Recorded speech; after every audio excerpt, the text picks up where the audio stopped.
This show was made possible by a grant from the Jewish Women's Foundation of New York.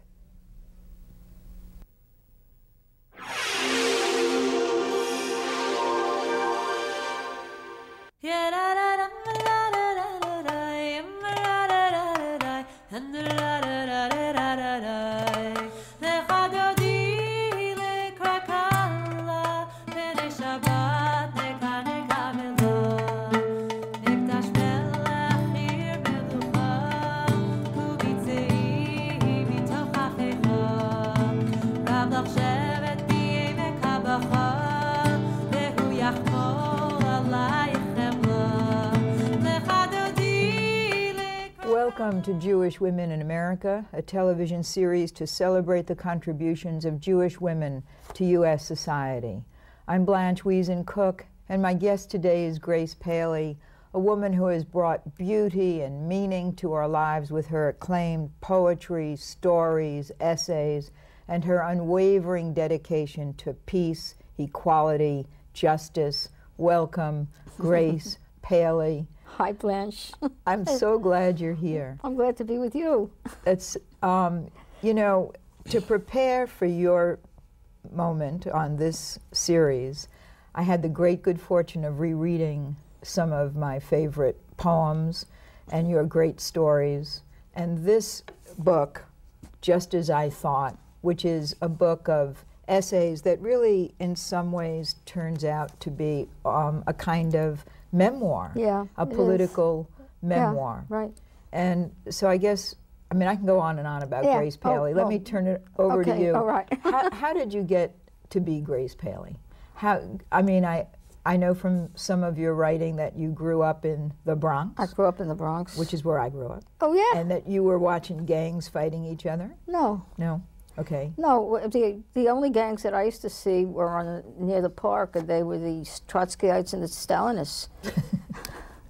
I'm not joking. I mean, right. There were no gangs. There were a lot of, I think there were a lot of kids, and I bumped into some of them 40 years later, and they just seemed to have done just what a lot of Jewish American kids did, whose parents owned the grocery store on the corner, and who I remember being fresh to their mothers, and so on. Well, I didn't mean that in a pejorative way, actually. I always say never go anywhere without your gang. Yeah. And since you are one of our great peace activists and peace leaders, you really appreciate, almost more than anybody I know, or as much as the great people I know, power of community.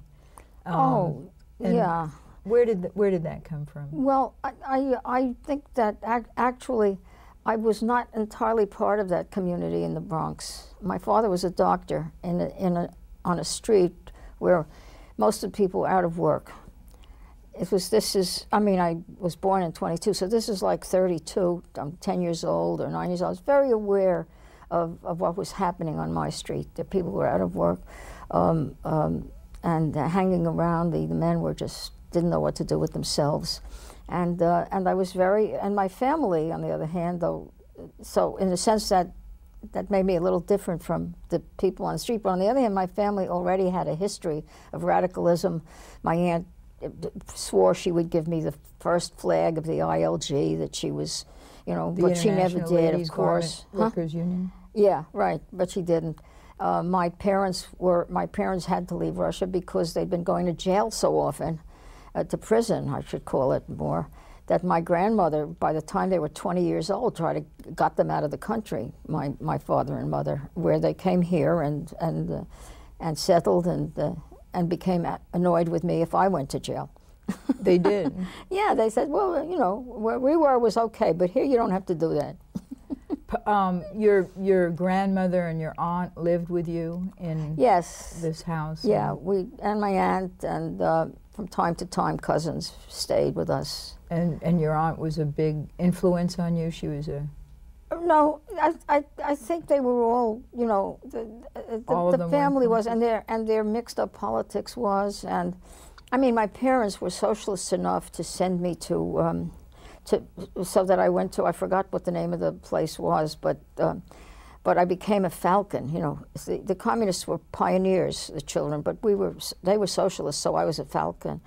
Not a which was pioneer, but a Socialist Youth under 10, you know, something like that. Oh, that's great. Yeah. When did you first, I mean, among your first works are poems. When did you first start to write poetry? Well, I had a big sister. She was really my major influence, and my major support all of the days of her life, which ended when she was 90, and a few years ago, and she liked poetry. It turns out more than I even knew. Now reading her letters, I see how much she liked it and how much she wished she could. And so every time I wrote something cute, she said, "That's really nice, you know, that's good, do that again," you know.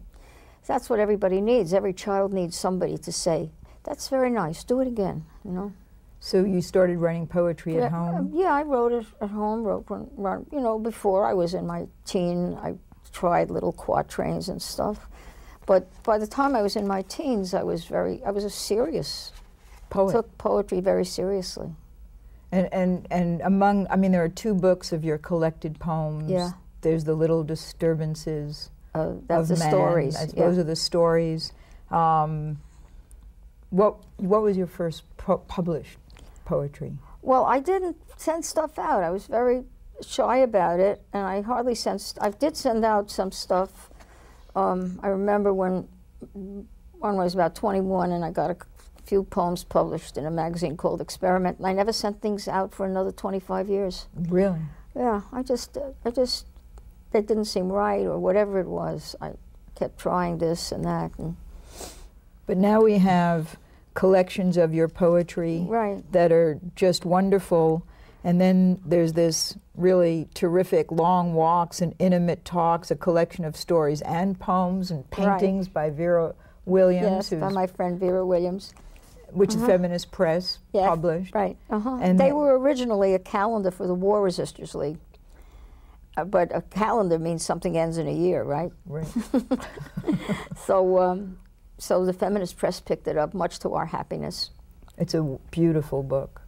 I love it. Let me ask you a question. Your very first story Yeah. was Goodbye and Good Luck, Yeah. which is a powerful, powerful story. Yeah. And that's the lead story in Yeah. the collected stories. Yeah. Do you want to tell us? Well, I can tell you about it a little bit. I had decided that I had to really write some prose, to try to write prose. I was a big reader, so I read a lot, and I had an idea of what a halfway decent story is. And so I felt I had to do it, and there was a period there where I wasn't so well. In Silence, as Tilly Olson always explains, how people have time or not time and stuff like that. Well, I suddenly had a block of time because I wasn't so well, and the kids were away at daycare. How many kids? I have 2 kids, and they were both in school already. So I really had a block of time I didn't have before. And I remember I sat down to write this story. And the story had begun for me like weeks and weeks earlier in my head, where I was given the first sentence of the story by my husband's aunt, who sat down to talk. I was making supper for her. And she seemed to feel that we were contemptuous of her in some way. We were, how old we were, in our early 30s, a very contemptuous age. And I was doing that, and she looked at me very sharply, and she said, but I'll tell you something, she said. I was popular in certain circles, and I wasn't no thinner then. And that line settled itself in my brain for weeks, you know. And I thought of her, and I thought of my own aunt who never married, whom I loved. And I thought of women by themselves and and then I thought of the theater. And theater people that I'd been meeting and so on. Anyway, that's how it happened. It just was very... And that was the first story, and you wrote in the introduction to that, you wrote you felt you had discovered your other ear. Yes, that's right. That you had an ear for That's right, for because my stories. poems up to then, I think I was probably right in not sending them out too much. Although a couple of them were good, I have to say. I want to say, that is. Well, every one of them is Yeah, spectacular. but I mean those earlier poems. They were very literary, because I read a lot of poetry, and I was very literary in that respect. But so when I wrote the stories, I really learned how to use my other ear, which is the ear, as I tell my students, they mustn't lose it. It's the ear of home, of your own street, of your own place in the world. It's your parents' ear, it's your parents' mouths in your ear. That's what that ear is, and that you have to have both of those ears.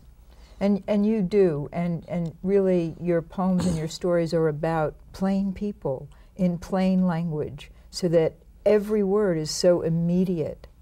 It's really extraordinary. Yeah. Where did you go to school? I mean, I know where you teach. You've taught at some of the... I've taught everywhere. You've taught everywhere, at Hopkins and at Sarah Lawrence. Right. But where did... Well, mean, I graduated when I was about 15 and a half from high school, and I wanted to go away, and my parents wouldn't let me. I went to Hunter for a year, and then that was the end of that. You didn't like Hunter? I had to go... I couldn't go to school. I'm just unable to make the steps to the door. I would go that far, and that was the end. Okay. And then I had to go to work. My family was ready to die. I mean, their other children did so nicely, and I thought... And you were the rebel. I had wrecked their lives, I was told, and I probably almost did. And then like most young people, after you've worked for 6 months or a year, you think you might go back to school. So I went to City College at night first, and then I went to NYU, but I never did more than a year at all. In the end, I had about 2 years of college. That's so really I didn't have a interesting. degree at all. And you have done all of your work listening to people and creating some of the most memorable, most vivid stories and poems. And then we have your essays. Yeah. Now, I just discovered, because you just told me that this book is no longer in print, just as I thought. It happens to be because, you know, I'm an activist and I'm a historian. I love poetry and I love stories, but I love this. Yeah, thanks. Among the most. And it's also a sort of, you know, a passageway into you. It's in some ways a memoir. And politically, for this moment, it's so important. You have an essay in here about how you love the First Amendment. And the First Amendment, Is that the Russian one? Is that the interview after I went to Russia? Yes. Yeah. It is. Yeah. It is after you went to Russia. I went to Moscow, yeah. We went, we were sent actually by Conversations in Moscow. Yeah. Yeah. Well, it was actually people in the peace movement and who sent us, me and Paul Mayer and a couple others, to go talk to the dissidents. And our purpose was to tell them we supported them, but would they please support the people that the U.S. was oppressing, as in Chile, which had just happened. Right. You know, and we explained to them what had happened in Chile. That means explain to Sakharov, Mr. Sakharov and Mrs. Sakharov and several other of those really, really brave people, you know. And finally, in the end, Sakharov said, yes, he said, I will support anyone Amnesty International supports. Really? And he did. He did. He supported this guy, I forgot him, guy in Buffalo, New York, who had ran a bookstore. He was about to go to jail. I forgot who was the governor then also, but he got a letter from Sakharov, and it worked. How did you become an activist? What was your first? Well, it was just normal. I mean, I really admired my mother and father. They didn't really want me to admire them at that point. They wanted me to admire them that they went to school and did everything, you know. But I didn't. It just seemed natural. I mean, for a lot of young people, they had to do this and they had to overcome the family. Well, I did, in a sense, have to overcome it, because even early, like junior high or high school, we were all wearing armbands. We were signing the peace statement of whatever it was at the time, and they took us out of class and made us sit in, you know. And I remember my cousin came down the aisle in the auditorium of Evander Childs High School and yelled out, "You're killing your mother! Get back into class! You're killing your mother!" Grace, the rebel girl. Well, I didn't feel like one. I felt that was such a natural thing to do. I've never felt particularly rebellious. But you are. I mean, I picture you sometimes at demonstrations during the war in Vietnam, where you're just absolutely, you know, fierce and steadfast and standing there. Yeah. You know, Yeah. there are pictures of Grace Paley, you know, Yeah. Climbing fences and climbing stuff. fences Yeah. in the anti-nuclear movement. And now you're working more, you said, with the Women's International League for Peace and as Freedom. far as that's concerned, but you see, you know, I live in Vermont, and very early in '79 or '80, before the Women's Pentagon action, there was something called Women and Life on Earth. Women and Life on Earth? Yes, it was a eco-feminist conference, and people like Anna Georgi and Nesta King put it together, and I helped a little bit. And it was really the beginning of my ecological feelings, if I can put it that way, which meant that I did a lot of anti-nuclear power work in the country. I mean, when I was in the country. So that I began, as I lived in the country more, I began to think more about country things. I mean, naturally, you know, so that at our last town meeting, for instance, we presented a petition to the legislature to come out against biogenetic seeds, and especially against Monsanto and those corporations. So there's a lot of anti-corporation work going on around, specifically around those biogenetic, and it passed, and I think 39 towns in Vermont passed those resolutions against the use of biogenetic agriculture. Really helpful. In your family, was there much of a Jewish education? No, my father and mother were devout atheists. My father would no more set foot near a synagogue, except that there was a synagogue 2 doors away, and during Yom Kippur and the fasting time, the women would faint and they would be taken into my father's office, you know, right 2 doors away like that. No, but I did take my grandmother to shul. I walked her to a bigger shul and brought her back, and even she was not that religious anymore, but she did those things, and we always had a big Seder on Passover. So you were culturally Jewish in that sense of socialism and universalism? Yeah.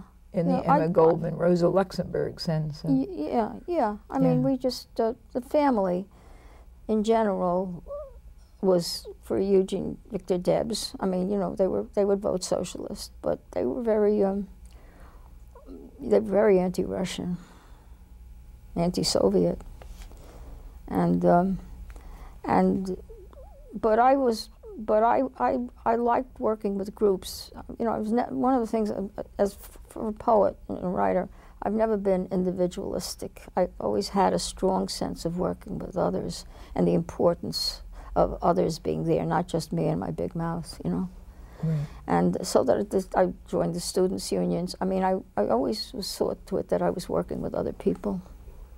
Well, that's why I asked earlier about it again, because I had this sense that you really always worked with other people. And the women's peace movement, the women's anti-nuclear movement.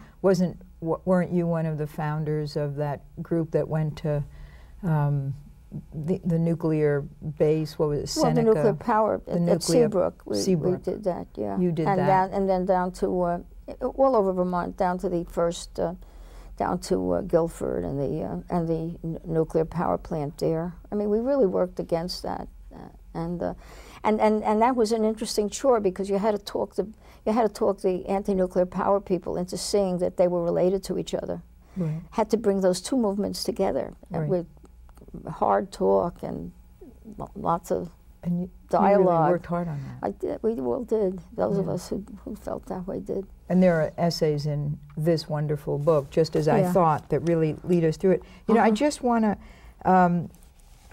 quote, because here we are, we're returning to nuclear power and energy and even weapons at this moment, and things that we really thought were over. Yeah. They're not over. And then there's this First Amendment thing and the USA Patriot Act. This sentence is so incredible. As I live my talky, asking, answering life in the U.S., I often remember the First Amendment, how pleasant it's been to me, and how useful to my country. Yeah. What do you think is going on now? And when you travel around, because you travel so much and teach. Well, I was being ironic, I think, how useful it is to the country, because I remember at that time that I was in the Soviet Union, and the Russian guy in charge of all the Americans and in charge of everything. I sat down with him and I said, "Why don't you be like us? You can let people talk. You can let them talk all they want, and you can do what you want, just like my government. They let us talk, and they do what they want." So. And what did he say to you? He laughed. I told that to the Vietnamese too. Well, I mean, it's so important that we continue to be able to talk. Yes. And write. Right. And you never know how these words are going to galvanize people. You hope. Well, we do hope. Yeah. And they do. Do you have? I have some favorite poems. Okay. Do you? And I know that you've been working on a favorite poem. Do you have a favorite poem that? Well, I don't believe in that's too individualistic for me. I don't believe in favorite poems. I mean, for different times in different places, some poems are fun to read and others aren't. You know. Excuse me. Do you have a poem that's timely for now that you'd I like could to read this poem, Fathers. Okay, that would be and then I wonderful. can read the one about the apple pie if you want me to. Okay. If you can find it, I don't know where it is. This one is called Fathers. Fathers are more fathering these days. They have accomplished this by being more mothering. What luck for them that women's lib happened then. The dream of new fathering began to shine in the eyes of free women and was irresistible. On the New York subways and the mass transits of other cities, one may see fatherings of many colors with their round babies on their laps. This may also happen in the countryside. These scenes were brand new, exciting for an old woman who had watched the old fathers gathering once again in familiar army camps and comfortable war rooms to consider the necessary eradication of the new fathering fathers, who are their sons, as well as the women and children who will surely be in the way. That's great. You know, what I did say earlier that one of my favorite poems currently is a poem you wrote about I am now going to bake an apple pie. But I really want you to read Responsibility. Okay. Which, do you have it? Yes, I do. It's in your Begin Again collected poems. Okay. And it's so powerful. I want to say that I wrote this poem. I went to a conference that was about the responsibility of the society to the poet, and I found that I was the only woman. There were 7 guys there, 6 guys and me, right? So I sort of tore up what I was going to say, and I wrote this instead. Okay, I'll just take a sip of water. Responsibility. It is the responsibility of society to let the poet be a poet. It is the responsibility of the poet to be a woman. It is the responsibility of the poet to stand on street corners giving out poems and beautifully written leaflets, also leaflets you can hardly bear to look at because of the screaming rhetoric. It is the responsibility of the poet to be lazy, to hang out and prophesy. It is the responsibility of the poet not to pay war taxes. It is the responsibility of the poet to go in and out of ivory towers and 2-room apartments on Avenue C and buckwheat fields and army camps. It is the responsibility of the male poet to be a woman. It is the responsibility of the female poet to be a woman. It is the poet's responsibility to speak truth to power, as the Quakers say. It is the poet's responsibility to learn the truth from the powerless. It is the responsibility of the poet to say many times there is no freedom without justice, and this means economic justice and love justice. It is the responsibility of the poet to sing this in all the original and traditional tunes of singing and telling poems. It is the responsibility of the poet to listen to gossip and pass it on in the way storytellers decant the story of life. There is no freedom without fear and bravery. There is no freedom unless earth and air and water continue and children also continue. It is the responsibility of the poet to be a woman, to keep an eye on this world and cry out like Cassandra, but be listened to this time. We should be listened to this time Yeah. when we cry out. Thank you, Grace. Thank you. You have written that to be truly American, one must be committed to others, and community is the essence of the celebration of ordinary people. I don't know that you said it quite like that. Yeah. But basically that's the power and galvanizing strength of your work. Yeah. And I think all of us who read your work feel, well, we feel not only enriched, but that we can go out and do things. Oh, And that that's- we that's should go nice. out That's and good. do things, you know, big and daily, Yeah, as you yeah. do. But I think that's good, you know, I'm surprised, but that's good. It is good. Where do you dedicate the collected poems to Jean? That's my and sister, your sister, yeah. and to Bob. And to Bob Nichols, my husband, Robert Nichols, who lived and worked in New York and worked on Washington Square Park as an architect, but is a poet and a writer and has written a number of novels as well. And you have And to whom I can read almost any hour of the day or night, as long as it's not before 8:30 when he's working. he works before 8:30. He gets up at dawn. And, Gets up at 4:30 and he works till 8. and what is your working day? I get up whenever I get up, and I start working whenever I start working, and so forth. It's much like that. I have no, as Bob says, I have no habits.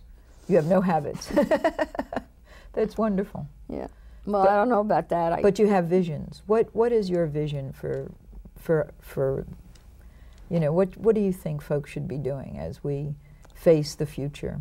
Well, I think right now, I think the most important thing is to get, not Bush, because he's so out of it anyway, but I mean to get that whole cabal out of the administration, out of the running of our country. I mean, I don't know that I've ever felt so much in a two-party way, but I mean, I certainly feel that we have an obligation to get these people out before they wreck us totally, because they're really well on the way to destroying our country.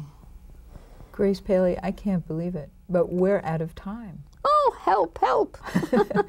Thank you once again, Grace Paley, for doing the urgent, creative, political work you do, and for talking with us today for Jewish Women in America. I'm Blanche Wiesen-Cook, grateful to have been with Grace Paley.